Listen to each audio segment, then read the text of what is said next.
Heart break for Iran. আজ একটা ডিসঅ্যালাউড গোল কিভাবে সারা বিশ্বের কোটি কোটি মানুষকে কাঁদিয়ে যায় সেটারই সাক্ষী হলো ওয়াশিংটন ডিসিতে আজকে ইজিপ্ট এবং ইরানের ম্যাচটা।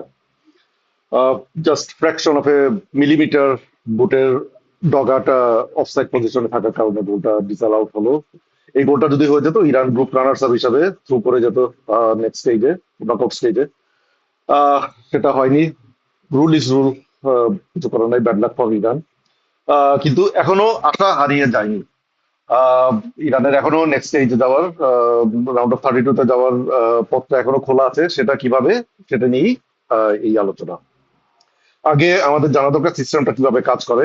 12টা গ্রুপের থার্ড প্লেস টিম এর একটা পয়েন্টস টেবিল হবে, সেখানে টপ 8 টিম তারা রাউন্ড অফ 32 তে যাবে এবং শেষ চারটা বাদ পড়ে যাবে। অর্থাৎ আহ, আহ, যে কোনো টিমকে এই টেবিল থেকে নেক্সট রাউন্ডে যেতে হলে তার নিচে অন্তত 4টা টিম থাকতে হবে। ইরানের পিছনে এখন 3টা টিম কনফার্ম, সেটা হচ্ছে south Korea with equal 3 points. ইরানের যেহেতু 3টা পয়েন্ট এবং 3টা ম্যাচে ড্র করে, তাদের গোল ডিফারেন্স 0।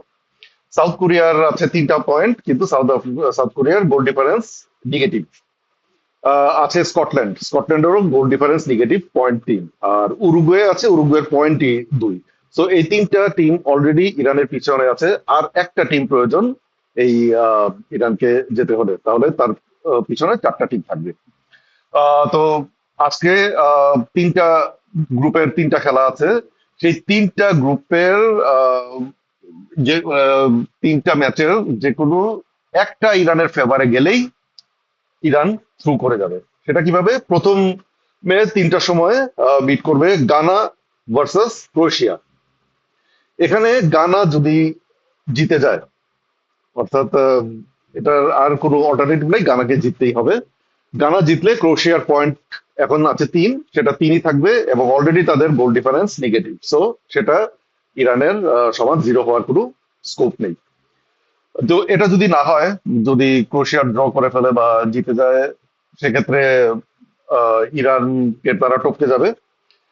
এরপরে সকাল 6টার সময় বা 5:30টার সময় ম্যাচ যেটা আছে সেটা হচ্ছে Democratic Republic of Congo versus Uzbekistan.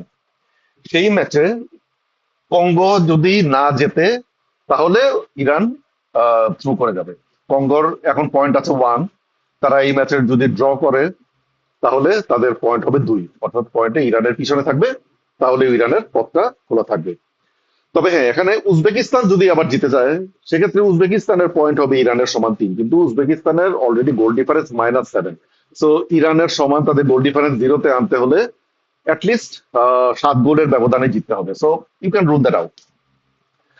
এটাও যদি সম্ভব না হয়, কঙ্গো যদি জিতেই যায়, তাহলে লাস্ট অপশন যেটা, সেটা হচ্ছে আর্জেন্টিনার ম্যাচের সাথে একই সময় হবে আলজেরিয়া ভার্সেস অস্ট্রিয়ার ম্যাচ। সেই ম্যাচটা যদি ড্র না হয়, দলই আছে 3 পয়েন্টে। যদি ড্র হয়ে যায়, তাহলে দুই দলেরই 4 পয়েন্ট হবে। এর মধ্যে অস্ট্রিয়া চলে যাবে তখন বেটার গোল ডিফারেন্সে রানার্স আপ হিসাবে, এবং গ্রুপ থার্ড হিসাবে আলজেরিয়া, তারা আহ 4 পয়েন্ট নিয়ে ইরানের উপর থাকবে। সো মানে সেটা ইরানের জন্য, ইরানকে হেল্প করবে না। সো এই 3টা ঘটনার যে কোনো একটা ঘটলেই ইরান নেক্সট রাউন্ডে থ্রু করে যাবে। আর তবে 3টা ঘটনার মধ্যে যে কোনো একটা ঘটতেই হবে, otherwise there is no option for Iran. Iran এই বিশ্বকাপের সবচেয়ে বঞ্চিত দল।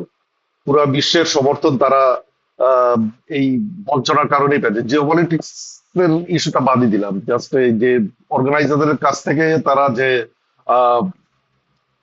হস্টাইল বিহেভিয়ারটা পাচ্ছে, তারপরও তারা 3টা ম্যাচ যেভাবে একদিনের জন্য এসে ইউএসএ তে এসে খেলে গিয়েছে, তারপরও তারা 3টা ম্যাচ হারেনি, 3টা ম্যাচই ড্র করেছে।